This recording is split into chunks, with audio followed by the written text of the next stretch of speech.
Assalamu alaikum wa rahmatullah. Bismillah walhamdulillah wa salatu wa salam ala rasulillah. Last year, alhamdulillah, Allah subhanahu wa ta'ala gave us the honor and the privilege to perform Hajj. And then from Hajj, from there, we flew over to Jordan. So when we reached Amman, Jordan, we went there with the intention of going in to Palestine. So from there, we jump onto a bus and we head in.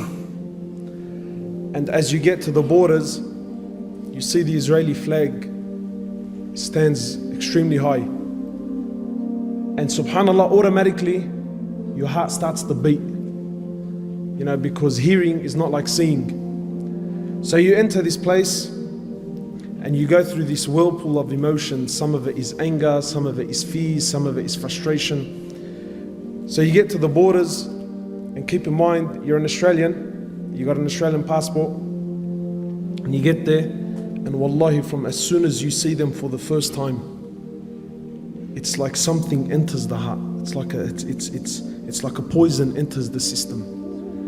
And from as soon as you make contact with them, no smiles, no welcomes, no nothing whatsoever, you're automatically made to feel like an outcast. So you get to the border there, they take you off the bus, you walk in, and you sit for an hour, 2, 3, 4, 5, 6, 7, 8, and you haven't been questioned yet. You're an Australian that wants to go in, and you haven't been questioned yet. And as you sit and you watch, you'll see a Palestinian citizen, an old senior man, a man who we might call Ammar or Hajj, or an old man, at least at the age of 70, 75 years of age. And you see a young Israeli soldier, a female, maybe about 18 years old, 19 years old, talking down at him, giving him orders. Wallah al-Azim, like he's an animal. Like he has no value, no worth, nothing whatsoever. Talking down at him, full if you could call it talking, it was more like barking, right? And you feel it, Wallah al-Azim, you feel it. And you sit there and you bite your tongue.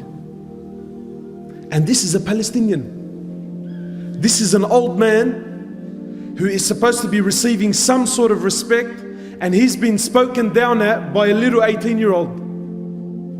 Anyway, so you sit there, and then eventually they call your name, and then a young lady, and don't think it's a coincidence that they're ladies.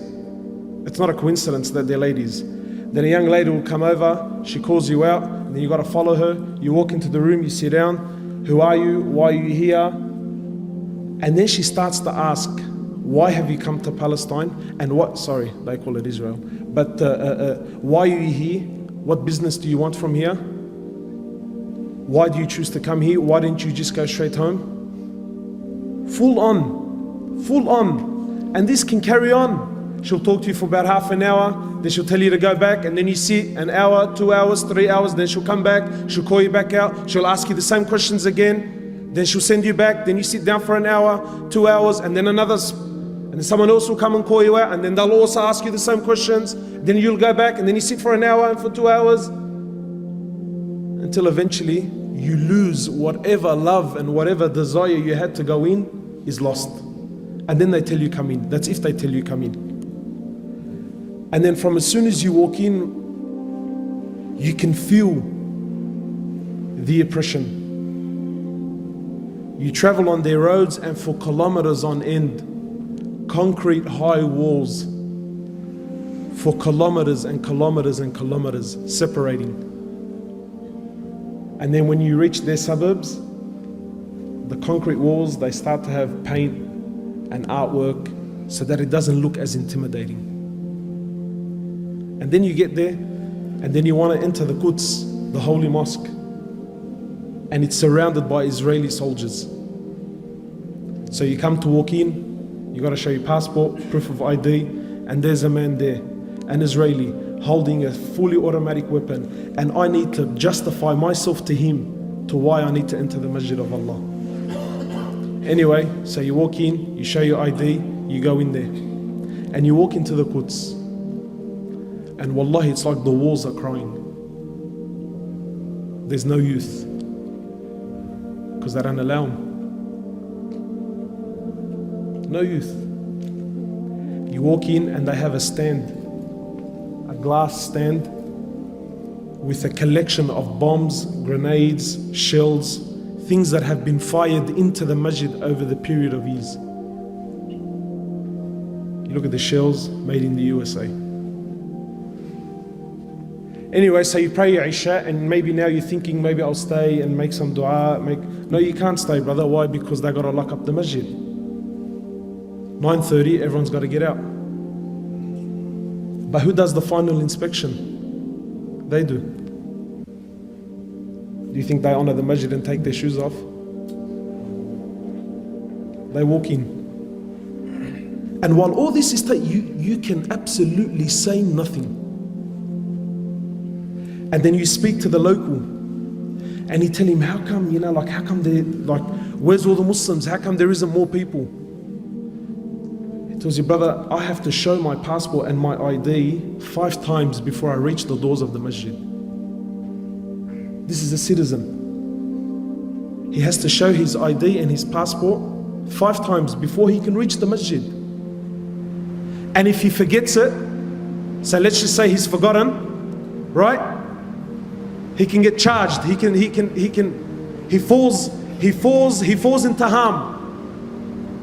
You imagine, in this country, you cannot you cannot travel from Lakemba to say Lakemba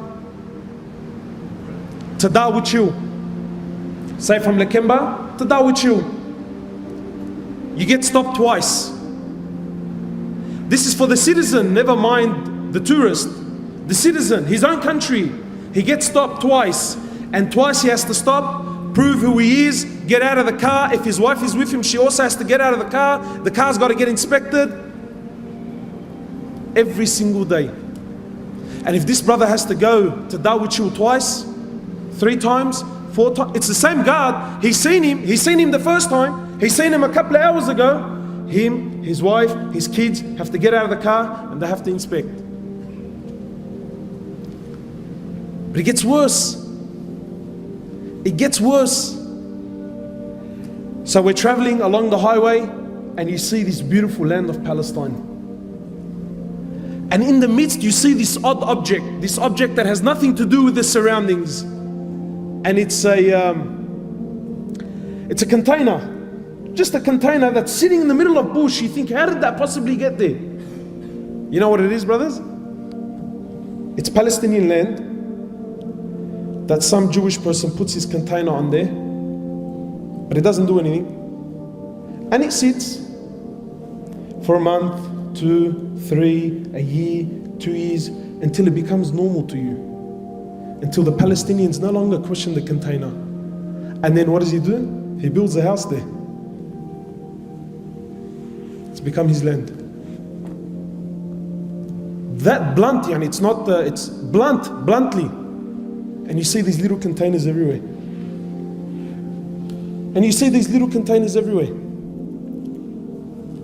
My time is almost up. I'll share just a few things with you. When we went to Masjid Al Khalil, that's where our Prophet Ibrahim alayhi salatu wasalam is buried. This isn't, I'm not trying to put spices here. This is history, you can look it up. Masjid Al Khalil was a masjid that belongs to the Muslims. In 1994, Salat al-Fajr, the Muslims were there praying Salat al-Fajr. A Jew from the States, a doctor, walks in and opens fire to the Muslims that were praying. While in sujood, kills 30 and wounds 125. So what do you think happened? I'll tell you what happened. They closed off the mosque. They made an investigation. You know what the result of the investigation was? They turned half of it into a synagogue. And this,